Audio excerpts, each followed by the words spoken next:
নমস্কার বন্ধুরা, সোমা রেসিপি চ্যানেলে তোমাদের সবাইকে ওয়েলকাম। আজকে শেয়ার করব সম্পূর্ণ নিরামিষ দুধ পনির রেসিপি। যে কোনো নিরামিষ দিনে বা পূজা অর্চার দিনে খুব সহজেই আপনারা এটাকে বানিয়ে ফেলতে পারবেন। দেখে নেওয়া যাক আজকের রেসিপিটা। আমি এখানে 500 গ্রাম পনির নিয়ে নিয়েছি, আর একটা বাটিতে 1 কাপ পরিমাণে উষ্ণ গরম দুধ, তার মধ্যে কিছুটা কেশর দিয়ে সাইডে রেখে দেব, এটা আমাদের পরে লাগবে। এবার একটা কড়াইতে তেল গরম করে তাতে পনিরের টুকরোগুলোকে হালকা লালচে করে ভেজে তুলে নেব।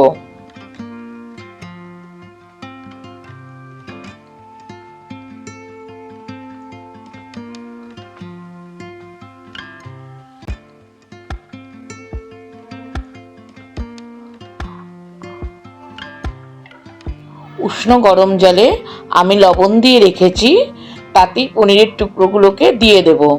এতে করে পনিরগুলো নরম আর স্পঞ্জি থাকে।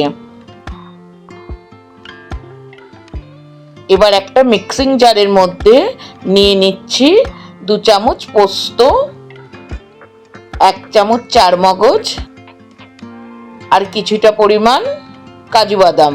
আপনারা পোস্তের পরিবর্তে শুধু চারমগজও ব্যবহার করতে পারেন। সামান্য জল দিয়ে একটা পেস্ট বানিয়ে নেব।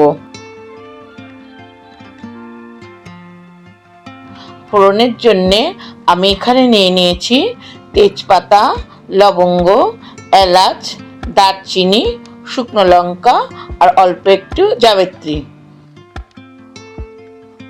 পনির ভাজার তেলেই দিয়ে দিচ্ছি ফোড়ন।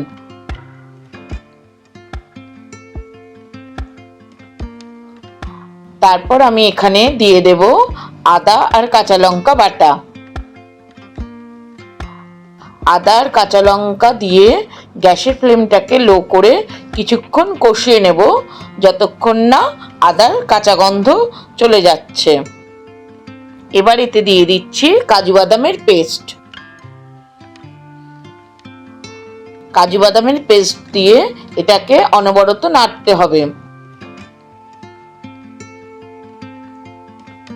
এবার এতে দিয়ে দিচ্ছি 1 চামচ কাশ্মীরি রেড চিলি পাউডার আর স্বাদ অনুযায়ী লবণ।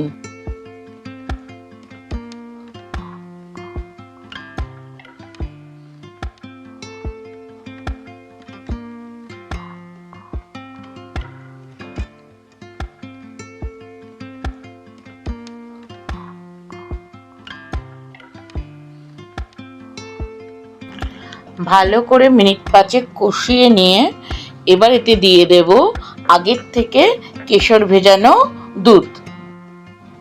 এখানে কেশর পুরোপুরি অপশনাল, তবে কেশর দিলে স্বাদটা বেড়ে যায় আর তার সাথে গ্রেভির রঙটাও খুব ভালো আসে।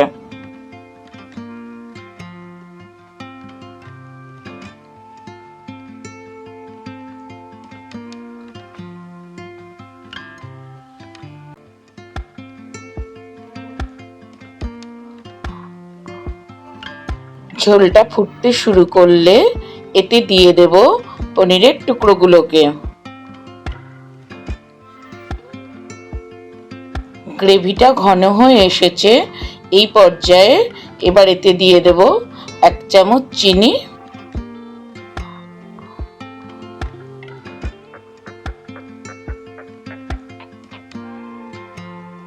আর সবশেষে দিয়ে দেব 1 চামচ ঘি।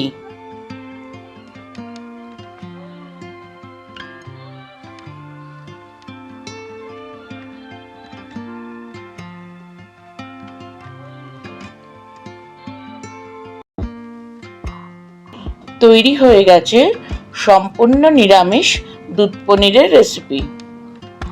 তোমরা এটাকে পোলাও, ফ্রাইড রাইস কিংবা লুচি, রুটি, নান, পরোটার সাথে সার্ভ করতে পারো। আজকের এই রেসিপিটা অবশ্যই ট্রাই করো, কেমন লাগলো জানিও। আর যদি ভালো লাগে তাহলে চ্যানেলটাকে লাইক, শেয়ার আর সাবস্ক্রাইব করার অনুরোধ রইল। আজকের মতো এখানেই শেষ করলাম। সবাই খুব ভালো থেকো। ধন্যবাদ।